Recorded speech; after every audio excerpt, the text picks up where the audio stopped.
The carrier's cart came up the Wittern Road every Saturday at dusk, and you heard it a long while before you saw it, because the near wheels sang where the iron tire had worn thin, and nobody at the lodge had the money to have it set right. Coralie Sarn knew the sound the way she knew the ticking of the 7 clocks she kept, as a thing that told the time whether or not anyone was listening. The cart brought flour and tallow and the week's small orders down from Elverston Park, and it brought the post. And the post was the reason the Saturday supper at Wittern was the one meal the house sat down to together.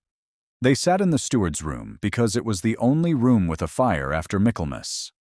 Mr. Hollis Faring at the head because he kept the accounts. Mrs. Faring at his right, and their daughter Cecily at his left, in a shawl that had been new 3 winters ago, and was spoken of as though it were new still. And Coralie at the foot, or not at the table at all, depending on whether there were plates to carry, which there generally were. Mr. Faring read the post aloud after the mutton, slowly, holding each letter to the candle. He read the orders first, because a household ought to know what it is permitted before it is grateful for it. The Duke's steward at the park had cut the tallow allowance again. The physic money for Mrs. Faring's chest was approved. There was a bill from Harbrook for the mending of the Great Hall clock that Coralie had in fact mended herself, and Mr. Faring read the sum out and let it hang in the air a moment, as though the reading of it were the same as the paying. Then he came, as he always came, to the bottom of the small stack, and turned the last letter over, and said what he said every Saturday of Coralie's life at Wittern. "Nothing for you, Miss Sarn." She had folded her hands in her lap. There was clock oil in the seams of her knuckles that no washing ever quite lifted, a faint dark line along each crease, and she had learned long ago not to look at them when he said it. "There is never anything for you," Mr. Faring went on, not unkindly, which was the part that took the longest to understand. "And I will tell you again, because I am fond of you, and because it is the truth that this is the softest thing that has ever been done for a girl in your position. You have been forgotten, Miss Sarn. Up here, at the end of a road nobody drives, in a house nobody visits, you have been forgotten, and forgetting is a mercy. A person like you should learn to want it. The ones the world remembers are the ones it comes to collect." "Yes, Mr. Faring," said Coralie, because she had learned very early that agreement gave the sentence nothing to feed on. She was 26. She had come to Wittern in the October she was 16, in a carrier's cart much like the one that still came up on Saturdays, with a box that held 2 gowns, a prayer book, a small brass winding key on a green ribbon gone satin smooth with handling, and her grandfather's regulator clock wrapped in a quilt. 10 years. She had counted them without meaning to, the way she counted everything, the way her grandfather had taught her to count the beats of an escapement with a wet fingertip against the case. Not for feeling, but so the sum would be true when somebody at last asked her for it. Nobody ever asked her for it. Ambrose Sarn had kept a clockmaker's bench in Harbrook for 41 years and had died when Coralie was 14, and the last thing his hands did that they had done 10,000 times was set a sun into the backplate of a movement, a little punched sun, 5 rays, no bigger than a thumbnail, the mark he put on everything he mended so that the next man to open the case 100 years on would know a Sarn had been there and had done the thing properly. "You do not keep time because someone is watching," he had told her, with the loop screwed into his eye. "Any fool keeps time when the master is in the room. You keep the hour true in the empty house, against the day the door opens, so the clock is right when they come. The rest is only brass." There were 7 clocks at Wittern. Coralie wound them all, every week, though 6 of the rooms they stood in were shut and sheeted, and had not held a guest in longer than she had been alive. The Great Hall clock she set true each Sunday by the noon sun through the south light, and it was the only clock in the house that kept perfect time, in the only house in the county that nobody was coming to. She cleared the plates, she banked the steward's fire, she went along the cold passage to the Great Hall with a stub of candle, because it was Saturday, and the Great Hall clock wanted winding before she slept, and because the winding of it was the 1/4 hour of the week that belonged to her and to nobody else. She had the case open and the key on its ribbon in her hand, and had counted the first 4 turns of the weight line when the sound came. 2 strokes, iron on iron, unhurried, the knock of someone who has ridden a long way and means to be let in and expects the door to open. Coralie stood in the dark of the great hall with the key in her hand and did not move. Nobody knocked at Wittern. The Ferrings did not knock. They came through the yard. Harbrook did not come after dark. The Duke's men did not come at all, and had not, in 10 years, come once. Down the passage she heard Mr. Ferring's chair go back hard against the flags, and his voice, and it had gone up half a tone, which she had never in 10 years heard it do. "Who in God's name," he said, "comes to Wittern?" The 2 strokes came again. And Coralie Sarn stood in the 10th year of being told that she had been forgotten, with her grandfather's key warm in her palm and the one true clock in the county ticking at her shoulder, and understood, without any warning at all, that somebody had come to collect.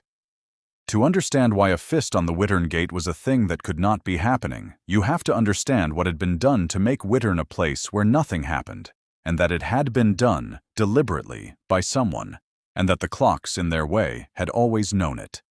Coralie did not go at once to the door. She set the winding key down on the clock case, exactly where it lived, because 10 years of a house with no slack in it had taught her hands to put a thing back before they did anything else, and because the half-minute it bought her was a half-minute to think. She stood in the dark and let Mr. Ferring's boots go past the hall door toward the front of the house, and she thought, not with feeling, but working backward, the way you work back through a clock that has stopped, feeling for the wheel that fouled. She had been brought to Wittern to disappear. She had known that for a long time without letting the knowledge come all the way up. When her grandfather died, she had been 14, and she had stayed on in Harbrook another 2 years, sleeping in the room over the empty shop, mending what work still came to a girl at a dead man's bench, until the lease on Ambrose's premises ran out and there was nowhere in the town for her to be. It was then, at 16, that the grey lawyer had come and the cart had carried her up to Wittern. And a girl of 16 with no parents and no portion is a parcel, and parcels are sent where they will be least in the way. Wittern, 8 miles up a road nobody drove, at the blind edge of the great Elverston estate, was as far out of the way as the county had. She had been told it was charity. Mr. Ferring had met the cart at the yard gate with the accounts already open in his mind and had said, "You will earn your keep and give no trouble, and you will be glad of a roof, for there is nowhere else for such as you." She had believed it for 10 years the way you believe a hard thing said plainly, because plainness sounds like honesty, even when it is only cruelty that has learned good manners. But there were the clocks.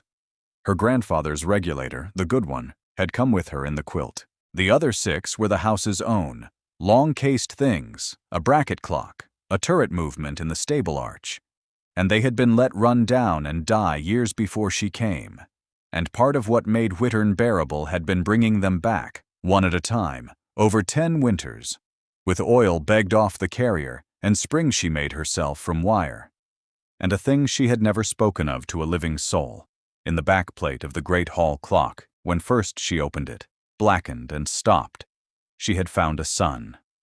5 rays, a thumbnail wide, her grandfather's mark. Ambrose Sarn had mended the Wittern clock. Ambrose Sarn, who had never in his life gone 8 miles up a road for a customer who could not come to his bench. Ambrose Sarn had been here, which meant the family that owned Wittern had once, long ago, been people her grandfather knew, which meant she had not been sent to a stranger's dead house to be forgotten by strangers. She had been sent, of all the houses in England, to the one house where a Sarn had left his mark, and told it was chance, and told to be grateful. She had never been able to make that add up. She had turned it 100 times and always set it down again, because there was no one to ask, and because asking, in that house, gave the question something to eat. And there was the deed. It lived in the base of the regulator clock, in the space behind the pendulum, where a careful man might keep a spare suspension spring, folded small, sealed with a seal she could not read. She had been given it the week she came, by a grey lawyer she never saw again, who had crouched to her height and said the only kind words anyone said to her that year. "This is yours, child. It is called Marrowmere. It is marsh and water and not worth a shilling to any man. But it was your people's ground, and His Grace wished you to have a keepsake of them. Keep it safe, keep it quiet, and never ever let Mr. Fearing see it. She had kept it safe. She had kept it quiet. For 10 years, she had wound the clock it hid inside of, and never once let herself wonder why a worthless marsh should be sealed like a treaty, or why a keepsake should be a secret, or why a dying duke should trouble to warn an orphan of 16 against her own housekeeper. She understood now, standing in the dark with the knocking going on at the front of the house, that she had been trained not to wonder. That the not wondering was the thing they had made of her, more surely than the clock oil in her knuckles or the yes, Mr. Fearing that came out of her mouth without her sending it. A girl who wonders asks, a girl who asks is remembered. And Wittern had been built, board by board and Saturday by Saturday, to keep her from being remembered by anyone at all. Someone was at the door. Someone had ridden 8 miles up a road nobody drove after dark in the cold to a house that did not exist as far as the world was concerned, and was knocking, twice and unhurried, like a man who knew exactly where he was and exactly whom he had come for. Coralie picked up the candle and went down the cold passage toward the front of the house, toward Mr. Fearing's back where he stood with his own candle at the bolted door, and she heard him say, through the wood, in a voice that was trying very hard to be the voice of a man who kept a well-run house, "There is no one here of that name, sir. You have the wrong house. There has never been anyone here of that name." And the voice from the other side of the door, low and level and entirely certain, said a name. It said hers. Mr. Fearing did not open the door that night. He stood with his shoulder against it and his candle guttering and told the man on the step, 3 times, in 3 slightly different shapes, that he was mistaken. That Wittern housed only the steward's family and a servant girl who was nobody. That the person he wanted had died, or gone to the colonies, or never existed. And the man on the step listened to all of it with a patience that was worse than any argument, and at the end of it said only, "I will come back then, when the house is more sure of who lives in it." And they heard his horse turn on the frozen yard and go back down the singing road into the dark. Then Mr. Fearing rammed the bolt home and turned round, and his face, in the candle, had gone the color of tallow, and he looked at Coralie standing in the passage as though she were a debt come due. "You will keep to the kitchen," he said. "You will not answer that gate. If it comes again, you will fetch me, and you will not speak. Do you hear me? You will not speak." And then, more quietly, gathering himself, smoothing it the way he smoothed the accounts. "It is nothing. A creditor, or a madman, or some old business of the family's blown up the road. It has nothing to do with you. You have been forgotten, Miss Sarn. Cling to it. It is all you have." "Yes, Mr. Fearing," said Coralie. But she had heard the name come through the door in a stranger's mouth, and a name once spoken cannot be unspoken, and she did not sleep. On the Monday, she took the mending down to Harbrook. She did this once a fortnight, carried the small clockwork of the district down the 8 miles on foot, movements wrapped in flannel in a basket, because the one thing Wittern permitted her that was almost freedom was that the villages roundabout still brought their clocks to the Sarn girl, as they had brought them to old Ambrose, and Mr. Fearing allowed it, because the shillings it earned came back to his accounts, and because a steward who forbade it would have had questions asked in Harbrook that he did not want asked. She kept a bench at the back of Dorcas Vell's shop for the purpose. Dorcas Vell was 70 and had been married to a clockmaker who had learned his trade at Ambrose Sarn's elbow, and she had a tongue on her that the vicar of Harbrook crossed the market square to avoid. "You look," said Dorcas when Coralie came in with the cold on her, "like a movement that's been overwound. Sit. Don't tell me you slept, I can see you didn't," Coralie told her. Not all of it, not the deed, which she had never told anyone and did not tell now, but the knock, and the man, and her own name coming through the door, and Mr. Fearing going the color of tallow. Dorcas Vell listened with her hands flat on the counter, and did not once say, there, which Coralie was grateful for all her life. When it was done, the old woman was quiet a while, and then she said a thing she had plainly been carrying and waiting for the chance to set down.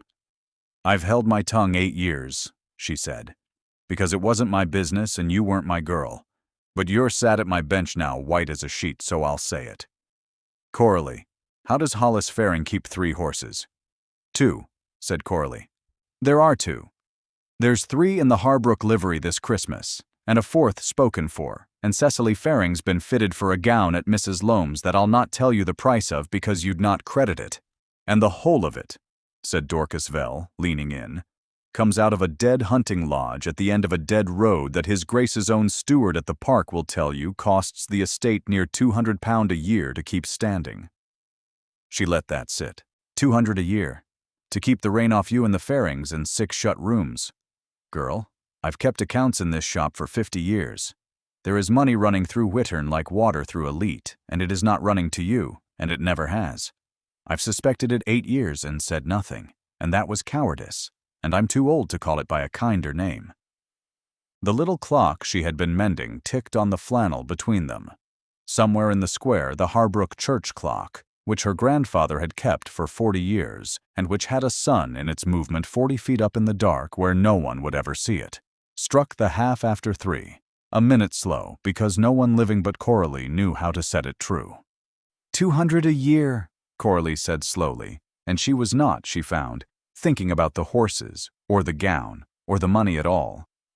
She was thinking, if the estate pays 200 a year to keep Wittern standing, then somebody at Elverston Park has not forgotten Wittern in the least. Somebody has been paying every quarter for 10 years to keep a house that a man rode 8 miles in the dark to reach. You are not forgotten by the people who are still paying for you. Who, said Coralie, would ride to Wittern in the dark and know my name and be turned from the door and come back? And Dorcas Vell, who read the Harbrook paper cover to cover and knew the affairs of the great houses the way she knew her own stock, set down the clock she was holding and looked at Coralie strangely and said, "There's only one man in this county desperate enough to ride anywhere in the dark this winter. It's all the talk, and I'd have thought even you'd heard it up your road. The young Duke of Elverston is ruined, mortgaged to the roof tree, the park to be sold at Lady Day unless he can raise clear title to some piece of ground his father tangled up before he died." She frowned. "They say there's one parcel could save the whole estate, and no man can find who holds the deed to it. Been lost for years." She picked the clock back up. "Some drowned bit of water down under the park. Marrow something, Marrow Mere." She did not run home. She walked the 8 miles the way she always walked them, at the pace her legs knew, because a woman who suddenly changes her pace is a woman with something to hide, and Coralie Sarn had 10 years' practice at giving nothing away. But her mind went the whole road, like an escapement let off its pallet, ticking too fast, and by the time the Wittern chimneys came up gray against the gray, she had turned Dorcas Vell's news over so many times its corners had worn smooth. Marrowmere, the drowned water under the park, the parcel no man could find the deed to, the one piece of ground that stood between the young Duke of Elverston and the sale of everything his family had, folded small behind the pendulum of her grandfather's clock, sealed with a seal she had never been able to read, in the base of a movement she wound every Saturday of her life. She had carried it up and down stairs. She had lifted the clock away from the damp wall in the wet spring of her 2nd year, and set it back and never once looked behind the pendulum. She had been told not to. Keep it safe, keep it quiet, never let Faring see it. And she had obeyed the way she obeyed everything without asking what obedience was protecting or whom. She understood now that she had been left, not with a keepsake, but with a loaded thing, and that the man who had ridden up the dark road knew it was here, or guessed it was here, and had come to find it, and that Mr. Faring, going the color of tallow at the door, had understood something too, something he had understood a great deal longer than she had. She came into the yard at dusk. There was a horse in it she did not know, a good horse, ungroomed and standing hard-ridden, and every window of the front of the house that had been dark for 10 years had light behind it. Coralie went in by the kitchen, set down her basket of flannel-wrapped movements, and stood a moment listening. Voices in the great hall. Mr. Faring's, pitched to the smoothness he used with the park steward, and under it, cutting across it, a second voice. The voice from the other side of the door, low and level and entirely without hurry. She did not go to the kitchen and keep to it as she had been told. She went along the cold passage to the great hall, and she did not soften her step, and she opened the door. The room had a fire in it for the first time in her 10 years, laid hasty and smoking, and the 7 o'clock light of it went red up the walls. Mr. Fearing stood at the cold end of the room with his back to the shuttered window and his hands folded before him like a man at prayer, or a man hiding what his hands might otherwise do. And in the middle of the hall, still in a mud-spattered riding coat he had not been offered the courtesy of shedding, stood the stranger. He was younger than the word Duke had let her imagine, perhaps 30, and he had the look of a man who had not slept properly in some weeks and had stopped troubling to disguise it. His eyes went round the room once, the way tired men's eyes do, taking inventory without wanting to. The smoking fire, the sheeted shapes of the shut furniture, the steward with his praying hands. And then they found her in the doorway, in her traveling cloak with the cold still on her, and clock oil in the creases of her knuckles, and they stopped. "You will keep to the kitchen, Miss Sarn," said Mr. Fearing instantly, and there was a crack in the smoothness now, a hairline. "This gentleman's business is with the house, not with—" "His business is with me," said Coralie. She did not know why she said it. It was not a thing she had decided. It came up out of 10 years the way a spring lets go, and it stepped out of her mouth and stood in the room. And it was true. The stranger looked at her a moment longer. Then he inclined his head, not the nod a great man gives a servant, but something more careful than that, more like the bow you give across a threshold you are not sure you are permitted to cross. "Rowan Whitcomb," he said. "Elverston." A pause. "You are Coralie Sarn, Ambrose Sarn's granddaughter." "I am." Something crossed his face when she said the name, small and gone before it arrived, like the shadow of a bird going off a branch and leaving the branch still moving. She would remember, long after, that it was grief. She did not know it then. "Then I have ridden to the right house after all," said the Duke of Elverston, "whatever the house has been telling me." And he turned his head, without hurry, and looked at Mr. Fearing. "Though I begin to think the house has been telling a great many people a great many things for a great many years. Tell me, Fearing." His voice did not rise. That was the terrible part. It did not rise at all. "In the 10 years you have kept Wittern's accounts, how did you enter each quarter the £200 the estate has paid to maintain a house I was assured stood empty?" And Coralie, watching, saw Mr. Fearing's folded hands come apart and find the back of the nearest sheeted chair and close on it, hard, and stay. Nobody in that room said anything for the space of perhaps 4 ticks of the great hall clock, which was the only clock in the house that could be trusted to count them true. Then Mr. Fearing did what Coralie had seen him do 100 times over the accounts, when a sum would not come right and had to be made to come right by the sheer steadiness of the man reading it. He smiled. He took his hand from the chair back as though it had only ever rested there, and he said, in the voice of a steward explaining a small matter to a distracted master, "Your Grace has been misinformed, I fear, and I do not wonder at it, in forgive me, the present disorder of the estate's papers. Wittern is maintained, yes, as a matter of course, as any property is maintained against the day it may be wanted. 200 is high, I grant, but the roofs of these old lodges are ruinous things, and a house left wholly to rot is a house that must be built again from the ground, which is no economy at all. I have the figures. If your Grace will give me until the morning, I will lay every particular before you, every slate and every load of lime, these 10 years in my own hand." "That is convenient," said the Duke. "It is accounts, your Grace," said Mr. Fearing, with the smallest reproach, as one who has been doubted in the one thing he holds sacred. "It is nothing but accounts." The Duke of Elverston looked at him for a moment. Then he crossed the cold hall, not to the steward, but to the great hall clock, Coralie's clock, the one true clock in the county, and he stood before it with his back to both of them, and he was quiet so long that Mr. Fearing's smile began, by degrees, to set. "When I was a boy," the Duke said at last, not turning, "my father brought a clockmaker up this road. I could not have been above 7. I remember it because I was not allowed to touch anything, and I touched everything." A pause. "There was a clockmaker, and he had a girl with him no older than I was. and he set the movements of this house in order, all of them, and my father paid him. And on the drive home my father said a thing I have had years to think about and did not understand until this spring. He laid one finger lightly on the door of the case. He said, "That man has done me a greater service than he knows, and I have done him a worse one than he will ever forgive." He turned round. I did not know what he meant. I know now. I have spent 7 months learning what my father was, Faring, and I will tell you what I have learned, because you will hear it soon enough from harder men than I am. My father, before he died, tangled the title to this estate past any lawyer's untangling, save for one parcel, one worthless drowned parcel that carries with it, by an old settlement, the clear right to the whole. Marrowmere.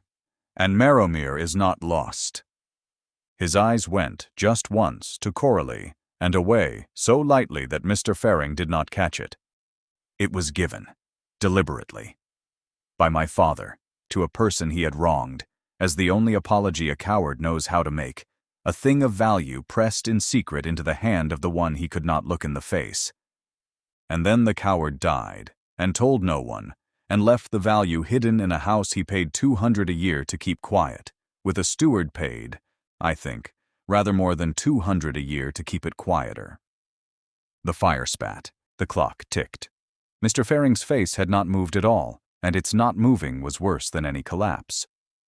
"You may lay your figures before me in the morning," the Duke said. "Every slate, every load of lime. I should like very much to see the load of lime that costs a young lady her name for 10 years. He took up his hat. "I will lodge at the Harbrook Inn. I will not sleep in a house that has lied to me under its own roof. Miss Sarn." Coralie lifted her head. "You have been very quiet," said the Duke of Elverston, "for a woman whose name I rode 8 miles in the dark to speak. I think you know why I have come. I think you have known since Monday, in a shop in Harbrook, from an old woman with a hard tongue and a kind face."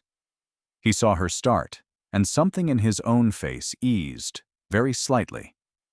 "I make it my business to know who my friends are before I ride to them. There are few enough of them left." He went to the door. There he stopped, with his hand on the cold iron, and said the thing that Coralie carried out of that room and into every hour of the days that followed. "I need 1 parcel of drowned ground to keep 600 years of my family from the auctioneer's hammer, and the only person in England who can give it to me, or refuse it to me, has been sat at the foot of this table for 10 years being told she was forgotten." He looked at her. "You are not forgotten, Miss Sarn. You are the most remembered woman in this county. You are simply the last to be told." And he went out, and the cold came in where he had been, and Coralie Sarn stood between a steward whose hand had closed on a chair and a clock that held behind its swinging pendulum the ruin or the saving of a duke, and did not yet know which of the two she meant it to be. We'll pause the story here for just a moment. If these longer tales are what you come back for, the surest way not to miss the next one is to subscribe. It costs you nothing, and it means the world to this small channel. And while we take this short breath together, so many of you have asked us for something you can hold. So we made it. A full trilogy, 3 complete novels, 1 family, 1 long-buried promise, with the entire audiobook included, read in this same voice, more than 24 hours of it, waiting for you now at the link in the description and pinned in the comments. Now, settle back. Coralie is standing in the cold hall, and the clock is still ticking, and there is a great deal still to tell. Coralie Sarn did not go to bed that night either. She sat on the hearthstone of the great hall long after Mr. Faring had gone up without a word to her, which he had never once done, and the silence of it was louder than any order. And she let the dying fire warm the one true clock, and she thought the way her grandfather had taught her to think about a movement that would not run, not with feeling, but by taking it down to its parts and finding the one that fouled. She had a deed. She had known that for 10 years. What she had not known, and knew now, was what the deed was for, that it was not a keepsake, but a key, and that the lock it fitted was the whole of a man's inheritance, and that she had been posted at the far end of a dead road expressly so that her hand should never learn what it held. She had been made into a safe with the combination filed off. That was the service Faring was paid for, not to guard her, to guard against her, against the day she woke. Somewhere past 2 in the morning she got up and lit a fresh candle from the coals and did a thing she had never done in 10 years. She lifted her grandfather's clock away from the wall and she stopped the pendulum with 2 fingers the way he had taught her. Never grab a movement, child. Ask it to stop. And she reached into the dark behind it, and she drew out the folded packet that had lain there since she was 16. She had never opened it. She had been told not to, and she had been 16, and being told not to had been enough for 10 years. She broke the seal now. The paper inside was stiff and yellow and covered in a lawyer's copperplate, and she could read. Her grandfather had taught her that too. Over the bench, a clockmaker who cannot read the maker's marks, and a man who cannot read the marks is a mender of scrap. And she read it now, slowly, out loud in the empty hall, with a wet fingertip moving under the lines the way she counted beats. It was a conveyance. It gave to Coralie Sarn, spinster, granddaughter of Ambrose Sarn of Harbrook, clockmaker, and to her heirs forever, the parcel of ground called Marrowmere, together with, and here the copperplate grew dense, and she had to read it 3 times, together with all rights, waters, and easements formerly appertaining to the manor of Elverston, and the seat, suit, and service by the ancient settlement of the same, howsoever the residue of the said manor may hereafter be charged, entailed, or encumbered. She did not understand every word, but she understood. The way you understand a clock is about to strike a half-second before it does. The shape of what she was holding. Whatever her grandfather had done for the old duke, and it had been something. Men do not deed away the saving of their estate for a mended clock. The old duke had paid for it not in money, but in this, the one clean thread left in a tangled skein, the one parcel that carried the manor's oldest right, put quietly, secretly, guiltily into the hand of a clockmaker's orphan, and hidden inside the very clock her grandfather had mended, so that it should be safe and quiet, and never, ever found. And at the foot of it, below the lawyer's copperplate, in a different hand, an old man's hand, the letters gone shaky, the hand of someone who does not enjoy writing and is making himself do it. There were 2 lines that were not law at all. The girl is to want for nothing. She is never to be made a servant. E. Coralie sat on the cold floor of the great hall with the paper in her lap and the candle burning down, and for the first time in 10 years she did not count anything. She read those 2 lines, in the shaking hand of a dead man who had wronged her grandfather and tried, in the only cowardly way he knew, to set it right. She is never to be made a servant, and she thought of 10 years of Saturdays. Of nothing for you, Miss Sarn. Of the clock oil worked so deep into her knuckles that it had become the color of her own skin. Of you have been forgotten, and forgetting is a mercy. Somebody, she thought. Somebody read this. Somebody read she is never to be made a servant and folded it up and put it back behind the pendulum and went out to the yard and told a girl of 16 that there was nowhere else in the world for such as her. She did not weep. Tears, at Wittern, had always been treated as evidence. She folded the deed again along its 10-year creases, and she did not put it back behind the pendulum. She put it inside her bodice, against her, where she would feel it with every breath she took. Then she wound the clock. 4 turns, true, because the hour must be kept whether or not anyone is watching, and set the pendulum going with 1 finger and blew out the candle. At first light she took down her cloak and put the winding key on its green ribbon around her neck, under her collar, where it had not hung since her grandfather's funeral. And she walked out of the kitchen door and across the frozen yard, past the empty ledge of the gate, and turned not down the Harbrook road but up the 8 miles the other way, the way she had never once been permitted to go, toward Elverston Park, with the deed to a man's whole world folded warm against her heart, and no notion under heaven yet of what she meant to do with it. Elverston Park was not what she had made of it in 10 years of imagining a place she had never been let go. She had thought it would be proud. It was not proud. She came over the last rise a little after 9, with the frost still white in the shadows and her breath going before her. And she stopped, because the great house lay below her in its valley the way a fine clock lies open on the bench when the case is off. All its work showing, and all of them wrong. The lead was stripped from one whole wing and sold. The lake before the south front, that she had heard spoken of all her life as the wonder of the county, was drained to a gray scar of mud with the drowned stumps of trees standing up in it, and a raw new channel cut through the middle where men with barrows were digging in the cold. Half the windows were shuttered. There was a board by the gates, and she did not need to read it, but she read it, because her grandfather had taught her that a person who looks away from the hard word has already begun to be lied to be sold by auction, the manor and estate of Elverston. Lady Day next, unless previously disposed of. Lady Day, the 25th of March. She counted it without meaning to, 11 weeks. A man came to her along the frozen drive, not a servant, or not only, an old man in black with a lawyer's stoop and a lawyer's care, and she knew him before he was within 20 paces, though she had seen him once, for a quarter of an hour, 10 years before, crouched to the height of a frightened girl. He knew her too. She watched it reach his face. "Miss Sarn," said Gideon Trelawn. "Dear God, you walked."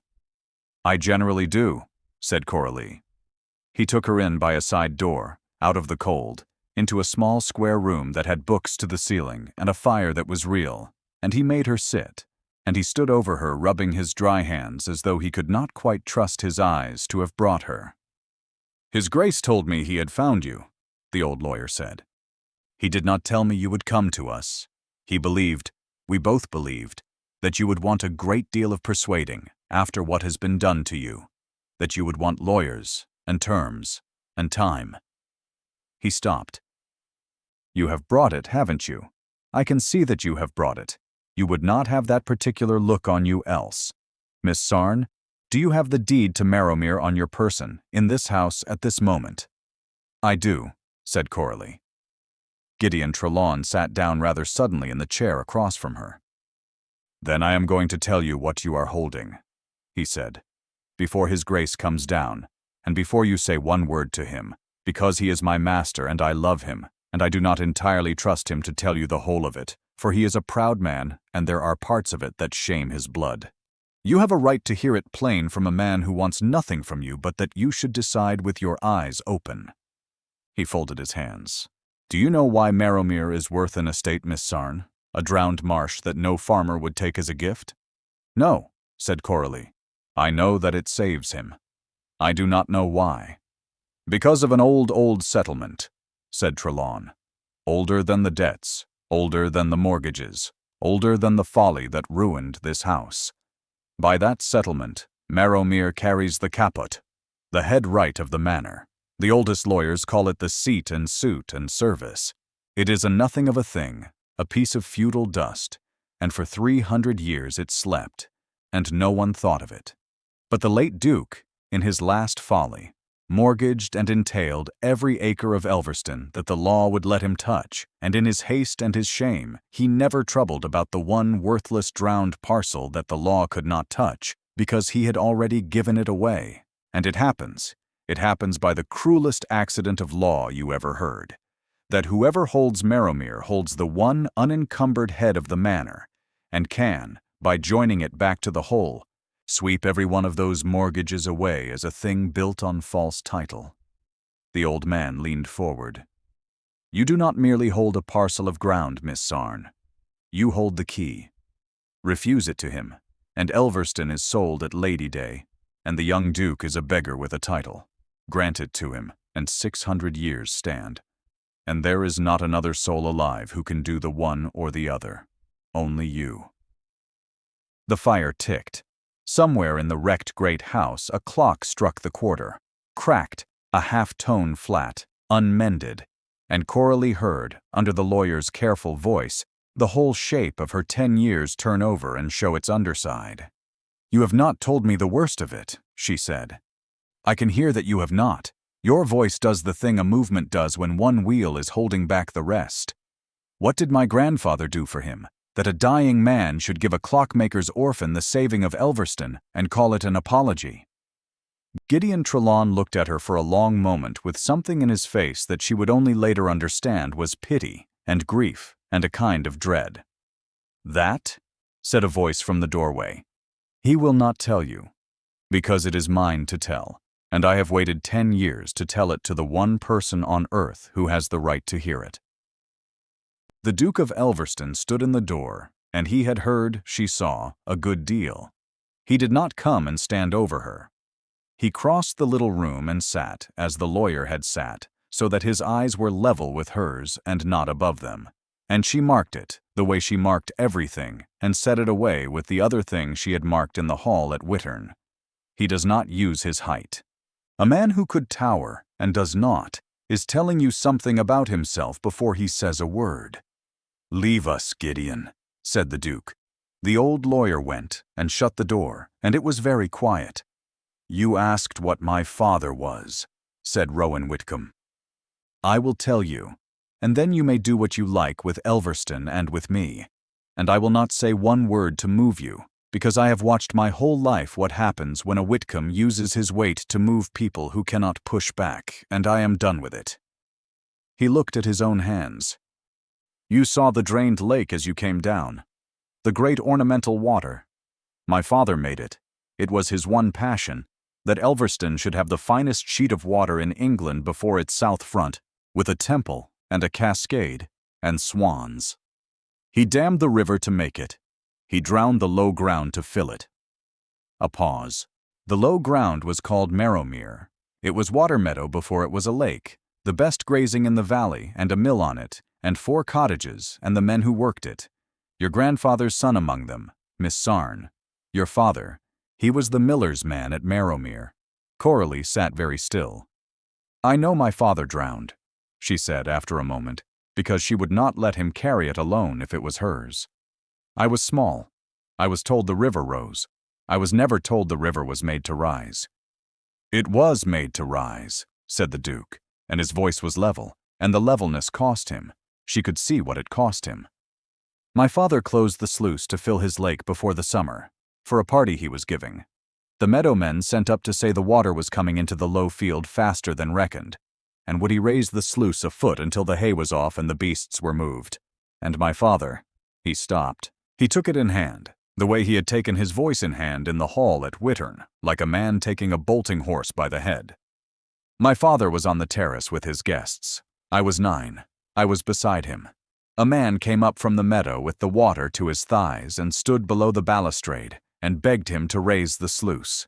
And my father looked at the water coming up over his new lake bed and making it beautiful, and he said it would settle by evening, and he turned back to his guests. And it did not settle. And by dark there were 3 men and a boy of 11 drowned in the making of the finest sheet of water in England, and one of them was your father, and I stood at my own father's elbow and watched him choose the lake." The fire settled. Neither of them moved. "I have hated him for it since I was 9 years old," said Rowan Whitcomb. "I told him so at 15, and at 20, and 6 days before he died, at his own bedside, when he sent for me and could not speak but wrote, his hand all gone to nothing by then, wrote to ask whether I had found the girl, and made it right, and I did not know what girl. And he died before I understood. In the spring I opened his private book, not the estate ledgers.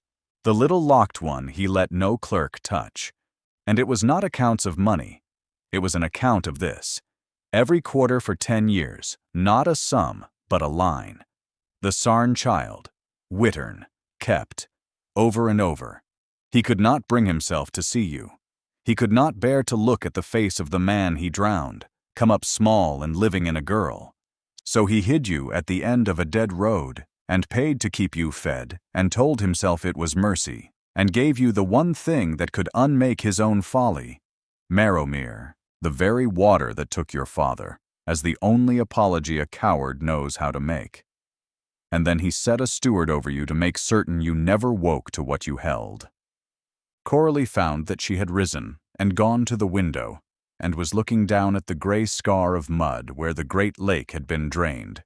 Draining it, she understood now, had been the first thing this man did when he came into his ruin. He had let the water out of his father's crime before he did anything else at all. You drained it, she said. The week I inherited. Before the creditors. Before anything. His voice came from behind her, low. I could not raise the sluice 20 years too late for your father. I could let the water out. It was the only thing I could do that meant anything, and it meant nothing. And I did it anyway. She turned round. I have been told a great many things in 10 years, Your Grace, she said, most of them kind on the outside. I have been told I was forgotten, and that forgetting was mercy, and that there was nowhere in the world for such as me.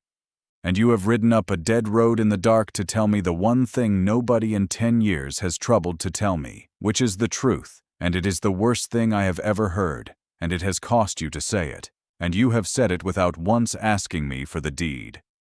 I will not ask you for the deed, said the Duke of Elverston. It is yours. It was bought with your father.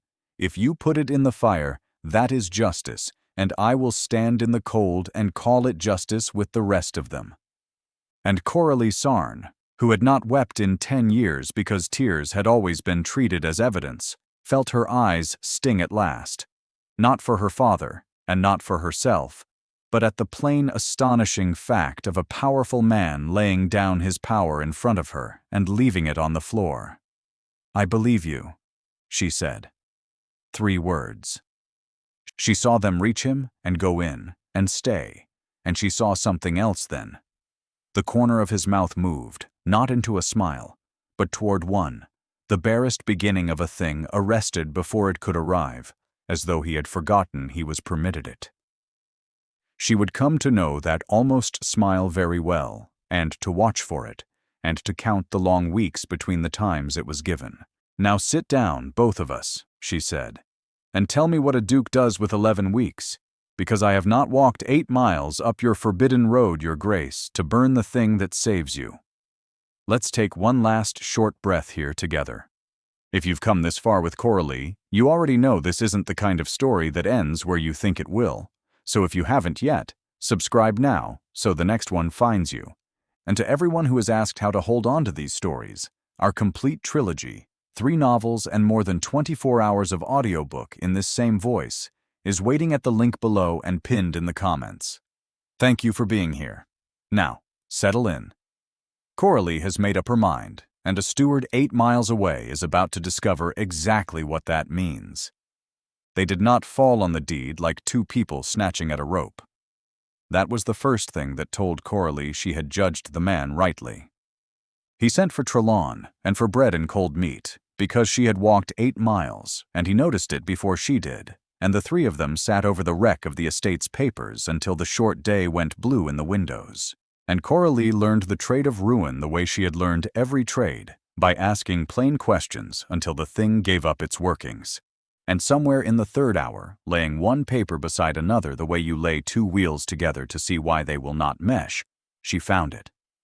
Mr. Trelawn, she said, this account, the Wittern maintenance, 200 a year, 10 years, paid out of the estate to Mr. Faring for the keeping of the lodge, and this, the household disbursement, the same quarters, signed off at the park by the old steward before he died. They do not agree. The park sent 240. Faring accounts for 200, every quarter, for 10 years. Trelawn came and looked. He was a long time looking. £40 a year, he said softly. Gone into the crack between 2 ledgers.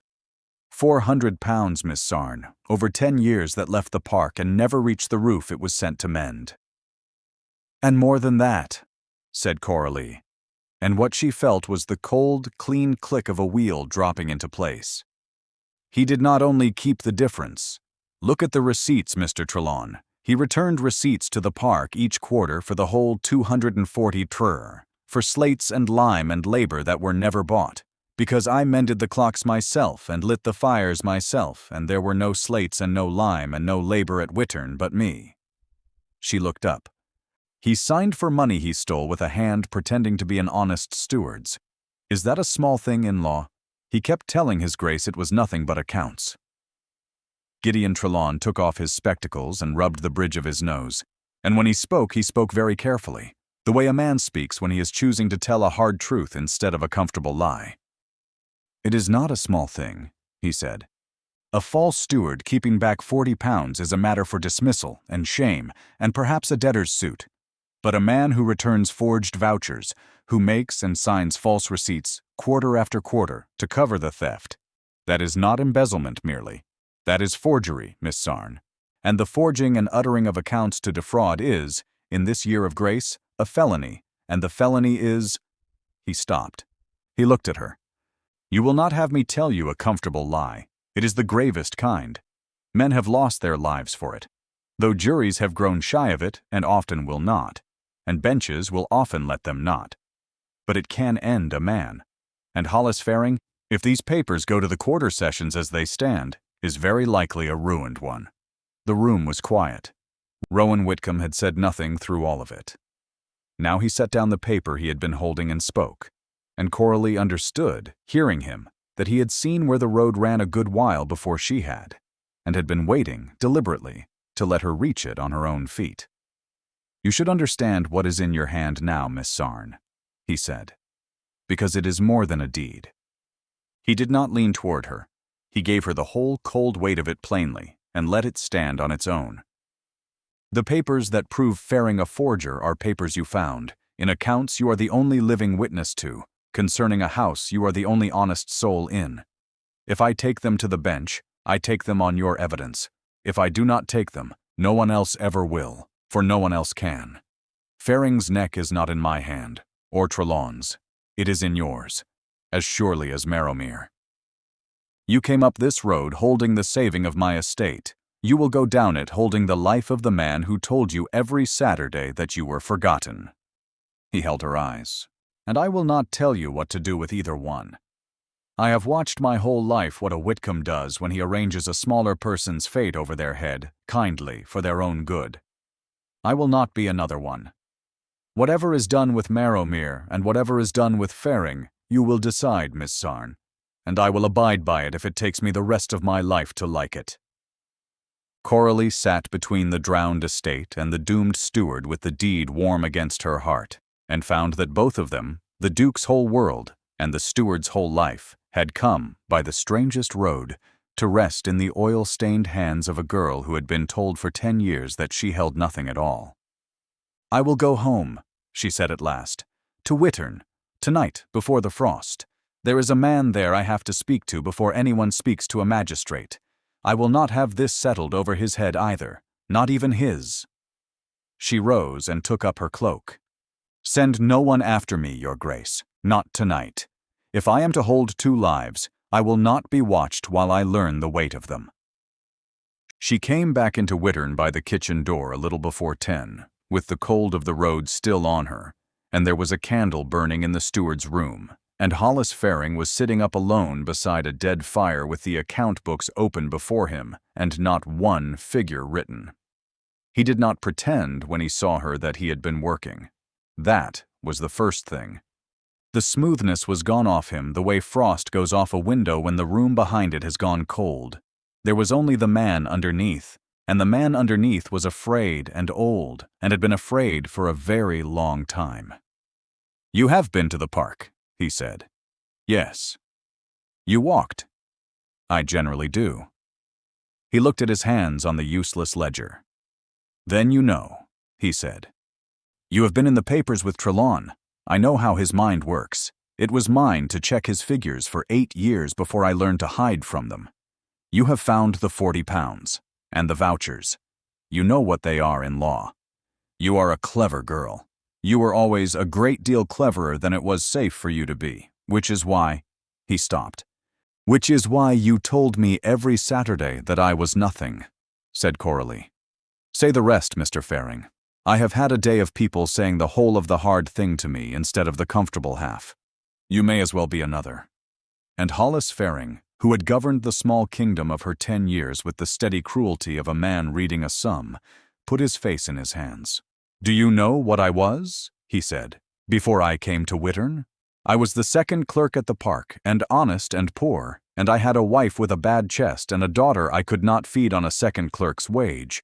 And the old Duke, God forgive him, I will not, but God may, offered me the stewardship of Wittern and 40 pounds a year over the wage of it, to do one thing, to keep a girl. to keep her fed and kept, and quiet, to see that she never learned her letters well enough to read a deed, nor held her head high enough to ask a question, nor stayed long enough in Harbrook to be told by some old woman what she was owed. To make her into a servant so thoroughly that if ever the day came that anyone asked her, "Are you the Sarn girl who holds Marrowmere?" she would say, "No, sir. I am nobody. I am the girl who winds the clocks." His voice cracked. That was the whole of the post. And I took it, because £40 is a doctor and a fire and a daughter with a gown, and because I told myself it was mercy, that a girl kept small and safe at the end of a dead road was better off than a girl turned out to the parish. I told myself that every quarter for 10 years, and it became a very slightly older lie each time, until it was not a thing I told, but a thing about me. "And the money you kept back," said Coralie, "began as the 40 I was promised and grew, the way money grows when a man has once decided he is already damned and may as well be damned comfortably." He looked up at her, and his eyes were wet, and he did not wipe them. "I read the deed, Miss Sarn, once, the week you came, before I gave it back to the lawyer to hide in your clock. I read she is never to be made a servant in the old man's own shaking hand." He drew a breath that shook. "And I went out into the yard, and I met a girl of 16 off the carrier's cart, and I looked at her, and I said, 'You will earn your keep and give no trouble, for there is nowhere else in the world for such as you.' I made you a servant with that line in my head. That is the thing I have to carry, not the £40.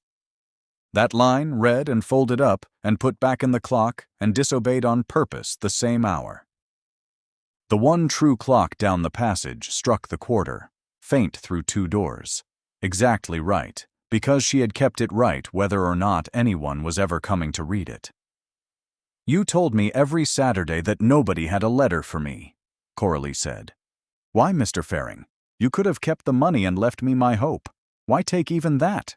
Because a girl with hope writes letters, said Hollis Fearing. And a girl who writes letters is a girl someone answers. And a girl someone answers is a girl who is remembered.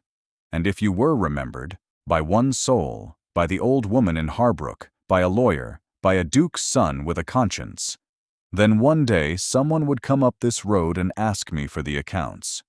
Every Saturday for 10 years, I told you nobody was coming, because the day somebody came for you was the day I was finished. I was not telling you your future. I was praying my own. And there it was, laid on the cold floor of the steward's room between them. Not cruelty, and not spite, and not even greed at the bottom of it, but a frightened man's arithmetic, quarter after quarter, which was, Coralie understood, a far more terrible thing to have had done to her than hatred, because hatred at least would have meant she mattered.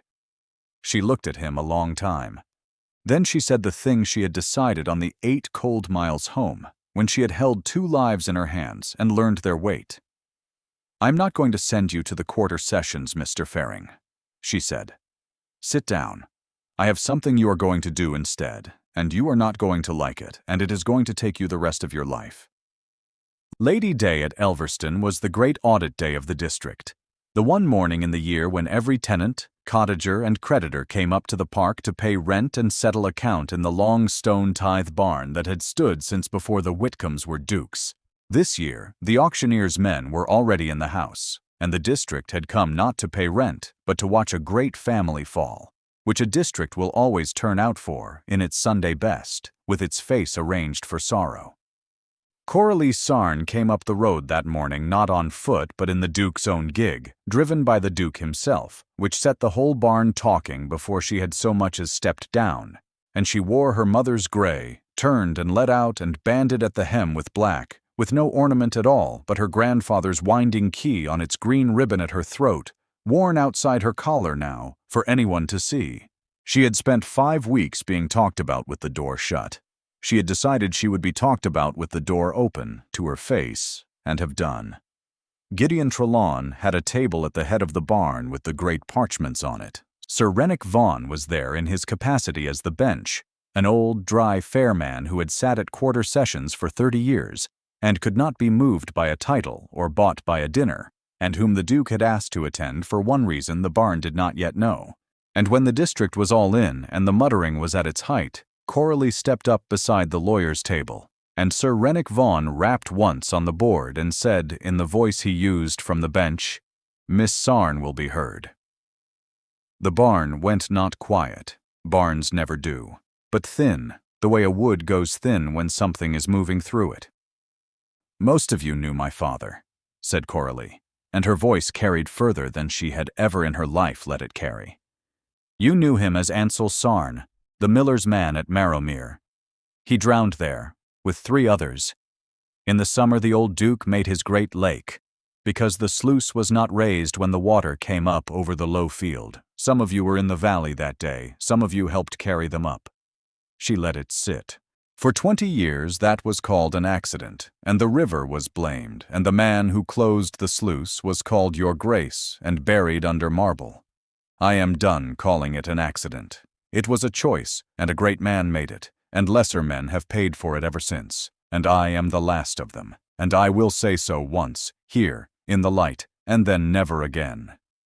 Nobody moved. Sir Rennick Vaughan watched her with his dry old eyes and did not stop her. "After my father drowned, the old Duke gave my family a parcel of ground in secret, by way of an apology he had not the courage to make aloud. And the parcel was Marrowmere itself, the very water that drowned my father. He hid it in a clock, in a house at the end of a dead road, and hid me with it, and paid a man to keep me small, so that I should never learn what I held. For 10 years I was told, every Saturday, that I was forgotten, and that forgetting was a mercy." She looked around the barn and let them have her face, all of it, the oil in the knuckle creases and the steadiness she had bought with 10 cold years. "I was not forgotten. I was kept. There is a difference, and it is the whole of the difference, and I have paid 10 years to learn it. You have come this morning to watch Elverston fall. It is not going to fall." She turned, and took from Gideon Trelawn's hand the deed to Marrowmere, unfolded now, the old seal broken, the shaking line at its foot there for the lawyer to attest. She is never to be made a servant. "This is the deed to Marrowmere. By an old settlement it carries the head right of the whole manor, and it is clean of every debt the old Duke tangled, because it was already given away when he tangled them. It is mine. It was bought with my father's life, and there is not a soul in England who can save Elverston with it but me." She laid it flat on the parchment table, under Sir Rennick Vaughan's hand, where the whole barn could see it change hands in the open. Nothing hidden, nothing folded into a clock, nothing done over anybody's head ever again. "I give it back to the estate, freely, in my father's name, and my grandfather's, not for the Duke's sake." Her eyes found Rowan Whitcomb at the side of the barn, where he stood among his tenants and not above them, and did not move. "For the sake of the mill that will grind again on ground that has only ever drowned, and the cottages that will stand there, and the men who will work it and go home at night to their own doors. Elverston stands. Marrowmere lives. That is my father's monument, and I will have no other." The barn made a sound then that a barn does not often make, a long, low, broken sound, half a sigh and half a cheer, the sound of a great many people letting go of a grief they had carried folded up for a generation and not known how to set down. Sir Rennick Vaughan put his seal to the deed. Gideon Trelawn was openly weeping and not ashamed, and through all of it Rowan Whitcomb stood at the side and said not one word, because anything he said in that barn she would have had to answer in front of the whole district, and he had ridden 8 miles in the dark rather than arrange her, and he was not going to arrange her now, on the greatest morning of her life, by so much as a word she had not asked for. "There is one thing more," said Coralie when the barn had quieted, "and then you may go back to your rents." She turned to the doorway. "Mr. Faring."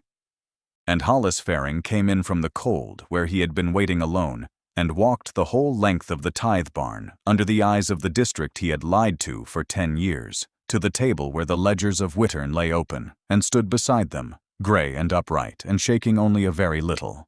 "This man kept me small," said Coralie, "and stole from this estate the money meant to keep the roof over my head, and forged the accounts to hide it, and I have the proof of it, and it could cost him everything he has, and Sir Rennick will tell you I do not exaggerate." She does not, said Sir Rennick Vaughan. I am not going to ruin him, said Coralie, nor send him to the sessions, nor to the colonies. Not because I have forgiven him. I have not, and it may be years, and it may be never. But I have had enough of this valley carried out from under a great man's choice, and I will not add Hollis Faring to the count to make myself feel avenged. She looked at the shaking man beside the ledgers. He is going to put his name to a true account of every shilling he took and every voucher he forged. It will be sealed and lodged with Sir Rennick and never read aloud, unless one word is ever said in this county against my name or my father's, and then the crier will read it at the market cross in Harbrook, and Mr. Faring may take his chances with the bench. That is not a threat. That is a receipt. He, of all men, knows what a receipt is. A low sound went through the barn that was almost terribly a laugh. And every Lady Day for as long as he lives, out of his own wage, he will carry 10 pounds on foot to the new mill at Marrowmere, and give it in my father's name, and see it written down. Not to me. I will not take a shilling of it. To the men who work the ground that drowned him.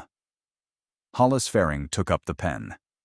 And then, because Coralie Sarn had told him, in the cold steward's room, exactly the shape of the thing he owed, he set down the pen unsigned, and turned, and to the girl he had met off a carrier's cart 10 years before, and made into a servant with a line he had read in a dead man's hand, Hollis Faring bowed, slowly, all the way.